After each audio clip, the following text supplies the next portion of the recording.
doll here, and y'all are looking at a new improved woman. Like, I'm a different person.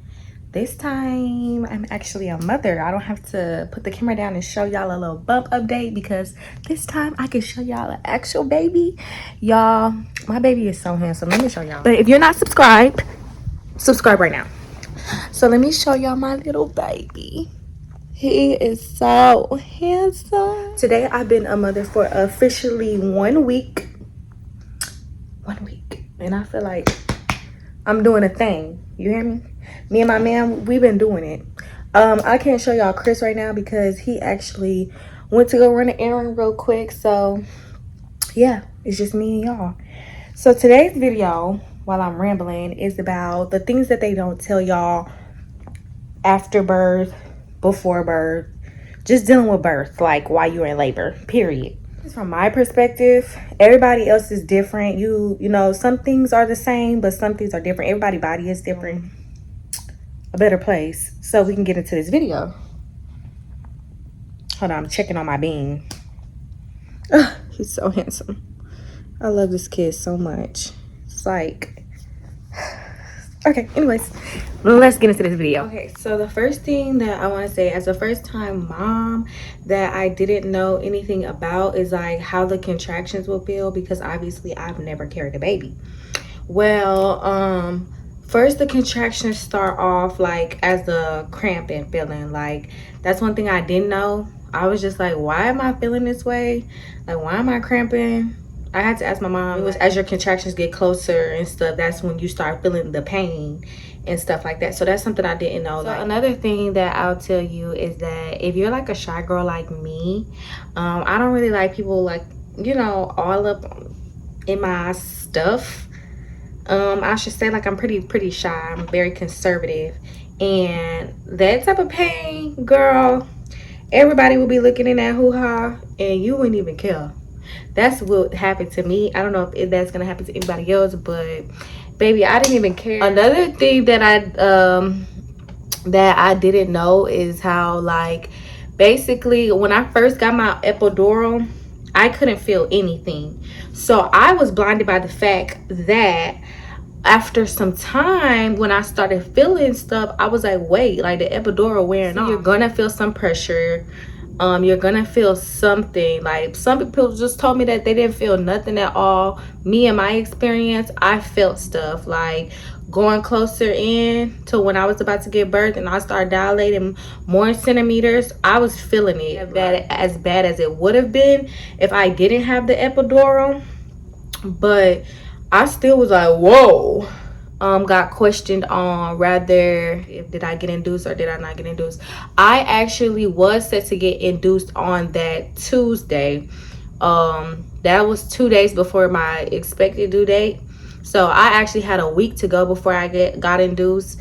But I ended up getting induced early because I ended up going into the hospital and they told me that he was measuring small, and that they were just gonna go ahead and induce today to be on the safe side.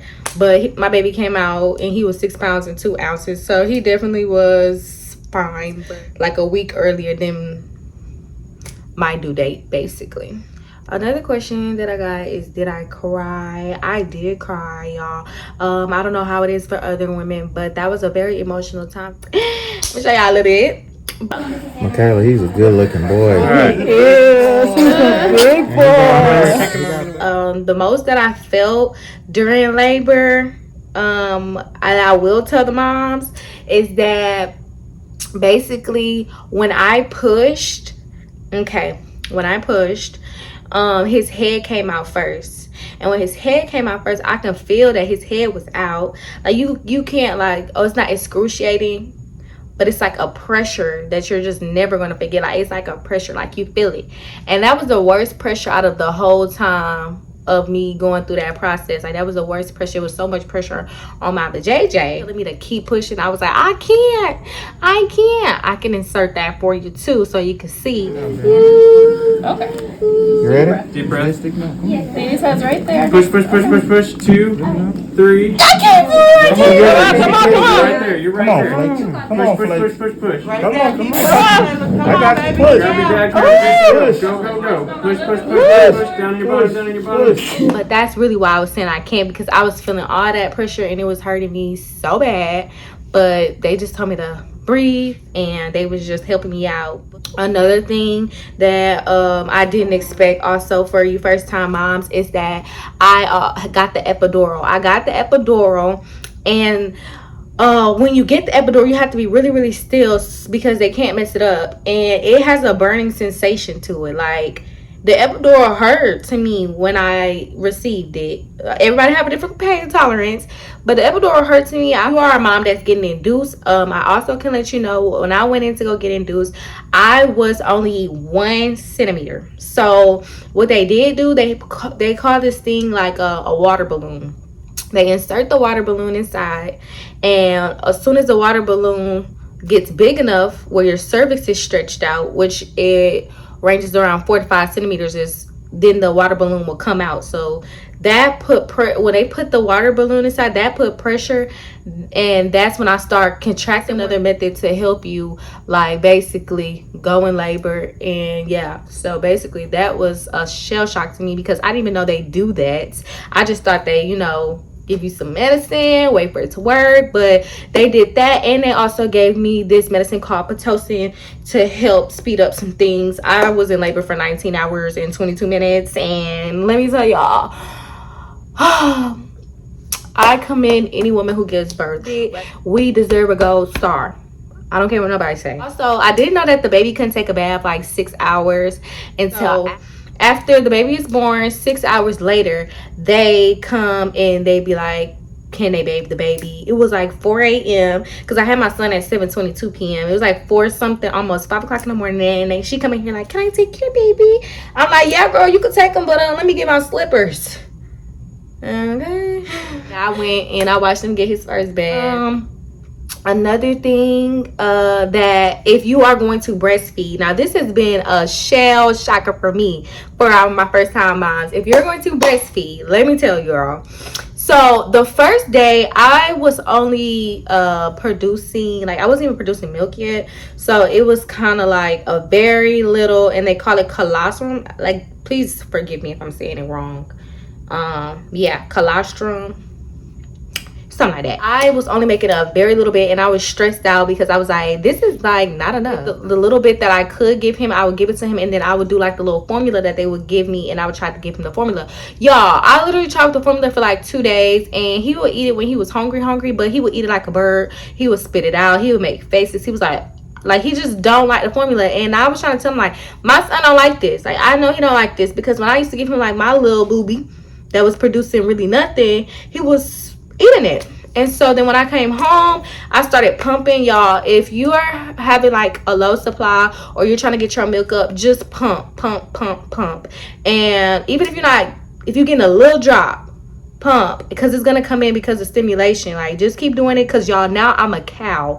I literally have milk to give to your baby, my baby, and the baby next door, and the baby next door to that door. Like, y'all, it's so, just don't give up, because at first I was kind of frustrated. I make a lot of milk. The only thing that I do not like about breastfeeding is that the leaking. And y'all, my boobies are the biggest that they have ever been in my whole entire life. They literally look swollen. I'm gonna be very transparent with you. They're big, like, and they hurt. I be waking up at 4 o'clock in the morning pumping because my boobies won't stop leaking and they won't stop hurting. They tell you how breastfeeding is bonding, and they tell you how breastfeeding is best for the baby, and all that is true, don't get me wrong, but it is so hard. Another thing for my first time moms, they do tell you, like, they had came in because I was very tired after giving birth, but they were telling me, like, you cannot let him sleep for too long. Like, they will literally wake you up in the hospital, be like, mama, have he ate? Like, he has to eat. You have to wake them up to eat every 2 hours. I was kind of pushing it to 3, but you know what I'm saying, you gotta wake them up. Is just be patient, y'all. Like, be patient with yourself. You're gonna want to do, like, move around and do everything for your baby, but you need to make sure that you take care of yourself. So, you know, I kind of try to put myself on a schedule. I try to, like, when he's sleeping, I sleep. You know, I do things in a timely fashion, in a timely order, to make sure me and my mental state is good. So that's another tip that I can give y'all. If you gotta get up and just have your self-care time where you wash your face, you brush your teeth, you listen to some good music, do that. Because in order to be good for your baby, you have to be good within yourself. Your mental have to be good. So you can't just throw yourself on the back burner, because then that comes postpartum depression. That comes, you know, different things. Another thing that I could tell y'all about the breastfeeding causes cramps. And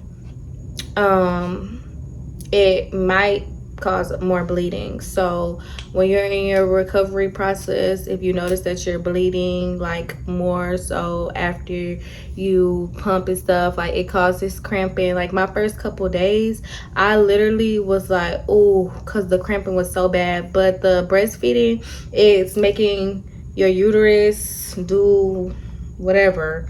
I'm not a doctor or nothing. I'm just trying to tell y'all the little stuff that I know. That my body was a bit sore. They give you a whole bunch of stuff. That's another thing that I can tell you. They give you a whole bunch of stuff to stay on top of your hygiene. They give you like the spray, the little water bottle. They even give you like little pads where you can like pop it and it will like go cold, so it can soothe your little hoo-ha. Another thing is, don't be afraid to ask them, like, you know, for different things. Like, you need to be comfortable. You are giving birth. You are bringing a life into this world. That's a big deal. So if you need more pillows, ask for more pillows. If you need a blanket, ask for a blanket. Like, whatever you need, ask them people. Okay, I'm like, I just gave birth. Like, I'm ready to take a shower, but they be like, no, wait for a couple hours, because due to you can faint. You know, you just have to epidural. They want to make sure your legs is all together, all that stuff. So that's another thing that I can inform you on. Your water breaking, it's just like water is gonna be coming down your leg. It's just non-stop, so you're gonna know it's not pee, because it's literally non-stop. It's just gonna start falling down your leg. When my water broke, I was like, am I peeing on myself? And I'm peeing on myself. They're like, no, you're not peeing on yourself. Yeah, and it continuously comes. So it's gonna take a little minute. It took a minute for my water break. I swear, it seemed like, I'm like, ma'am, I am still leaking. Like, they're gonna put some little pads under you, all that good stuff, if you're at the hospital and all that. So another thing that I can inform y'all on is, you know, when you go to the hospital, they're gonna have like, they're gonna start teaching you stuff. So you have different people coming in and out your room. They're checking your vitals. Some people telling you how to take care of your circumcision on your son if you have a son. Some people just telling you what to do with the baby. Some people are telling you how to take care of yourself. Some people are coming in asking you questions, and you know, it's just like, you're gonna have people coming in and out your room, so be prepared for that. The thing that I could tell y'all is take everything home. Take everything home, y'all. All that stuff that they stick in them drawers, them that milk, if your baby use that formula, them blankets, them hats, them little t-shirts if you want them, all the diapers, the little bottles, whatever. And don't be afraid to ask them for more. Be like, you know, and I need, take all that stuff home. I brought my car seat there. They let you hold the baby while going down. They put you on a little thing, and on the little thing that you're sitting on while you're holding the baby, it has like little hooks in the back, so they let you hook up all your bags and all that. They push you down, and then they tell you like, oh, go get the car, and they let the car come in the front, so the person can go get the car. And then they put the car seat in there and all that, make sure everything's good. Then you put the baby in there. So that's another thing. Just make sure you have the right car seat. Something else I could tell y'all is, if you are getting induced like me, try to get you some rest when you're not in pain, because when the pain start coming, that's all you can sometimes really focus on, and it'd be uncomfortable, you'd be tired. Another thing that I could tell y'all is also, the pushing can be very, very exhausting depending on how many times you have to push. I was one of those girlies. I was in labor for so long, and then when it came down to pushing, I had to push over 10 times, literally, probably like 12 times I had to push, and I was just getting exhausted, just breathe, lay back, take your time. I mean, that's pretty much everything that I can think of that I can let you guys know. If y'all have any questions about anything, y'all can ask me and I'll let y'all know. I know a lot of people ask me like different questions in my DMs, like did I tear a very little bit. They stitched it up and I ain't noticed it since. When you get home, get you a nice little schedule and a nice little regimen. Make sure you get you some sleep, mama, because we tend again to put ourselves last. And yeah, if y'all have any other questions, like I said, y'all can ask me down below in the comments. But yeah, I will be posting a lot of different updates of my son on Instagram. That's really where we be at, on Instagram. I post a lot on TikTok, but we be on Instagram. So follow me at mk.thedoll on all platforms. Follow me. Just let me know what type of videos y'all want to see, and I'm all for it. I love y'all, and MK the doll is out.